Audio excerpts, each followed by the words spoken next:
21 লাখ টেঙায় আসামি বদলে দিনার গল্পবু পুরোগানই মিজে হদাবিলেনে ফগদান করে জেলা পুলিশ সুপার বিজয় দেববর্মায় বিশালগড় থানা তুনবুদুলে ওই ওসি সঞ্জিত সেনার উগুরি যে 21 লাখ টেঙা গুজোর বদলে আসামি ফালতে দেনাগা পুরোপুরি মিজে বিলিনে সাংবাদিকর মুজঙে ফগদান করে সিপাহীজলা জেলা পুলিশ সুপার বিজয় দেববর্মায় তারা হদা মুজিম ইনভেস্টিগেশনের জেরা তারা হন সত্যতা নফান পুলিশের বন্যাম থাঙে দিবাতে হয়েকজনে সিজাইনি হাম গরণ বিলিনি আবিলেজ করে পুলিশ সুপার গেলে জুন মাসের 19 তারিখত গনিয়ামাদি গাড়ী এক্সিডেণ্টত ৰজ্জাক মিয়া নাঙে একো মানুষ মারা পড়ে সিনার ফয়দেনে তফাজ্জুল হোসেন ফারুক মিয়া সমারে আরও 12 জনের নাঙে থানাত মামলা হয় থারামায় তফাজ্জুল হোসেনরে এরেস্ট করা হয় একদল সাল সালিয়ে ওসি সঞ্জিত সেনরে 21 লাখ টেঙার বদলে নাং ফালতে দি বিলিনি বন্যাম করণ জিয়ান গদাগানই মিজেত ফুচ্ছি ইনভেস্টিগেশনের জেরে বিলিনি পুলিশ সুপার জানানি দেয় ব্যুরো রিপোর্ট বৈর আবা এরকম তো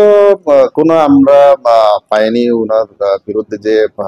পত্রপত্রিকায় যে উঠেছে 21 লাখ টাকা নিয়েছে এটা কোনো আমরা সত্যতা পাইনি বরং একটা তদন্ত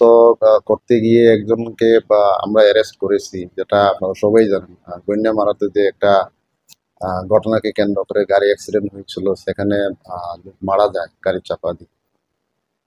সেই ঘটনা নিয়ে কেস রেজিস্টার হয় আমরা তদন্ত করেছি তার মধ্যে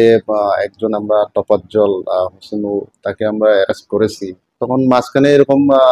নিউজ পেপারে উঠেছিল যে প্রকৃত যে দোষী ড্রাইভারকে বদল করে একজনকে করা হয়েছে এরকম তা নয় এখনো সেই যে ড্রাইভার যে অ্যাকিউজ ড্রাইভার যে ফারুক মিয়া বলে যে আছে ওইটা আমরা জানতে পারি যে আর্মিতে চাকরি করে তো এখনো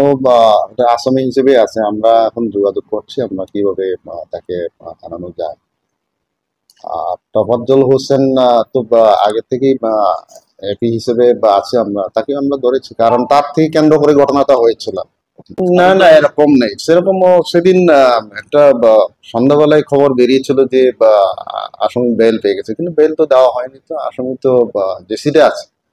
হয়তো অন্য কোনো উদ্দেশ্য প্রণীত থাকতে পারে তার উপরে কিন্তু হয়তো কোনো একটা যারা এই কেসের সম্পর্কে যারা কিছু জড়িত আছে তারা হয়তো এটা করাচ্ছে আমার মনে হয় এরকম এখনো মানে সঞ্জীব সেনের বিরুদ্ধে তো এরকম কোনো কিছু আমরা পাইনি স্যার এখনো পর্যন্ত মামলাটা কতটুকু পর্যন্ত গিয়েছে চলছে এখন চলছে আমরা আরো এখানে যারা ইনভলভ যারা আছে ওইটাকে আমরা এখন ধরার জন্য আমরা চেষ্টা করছি যার বিরুদ্ধে একটা অভিযোগ ছিল যে সে নাকি এখনো চাকরিতে জয়েনিং করে ফেলেছে তাকে ধরে নিয়ে হ্যাঁ এখন যেহেতু আমাদের কাছে এরকম খবর এসছে আমরা এখন আর্মি অথরিটির সঙ্গে আমরা যোগাযোগ মানে করা হচ্ছে এখন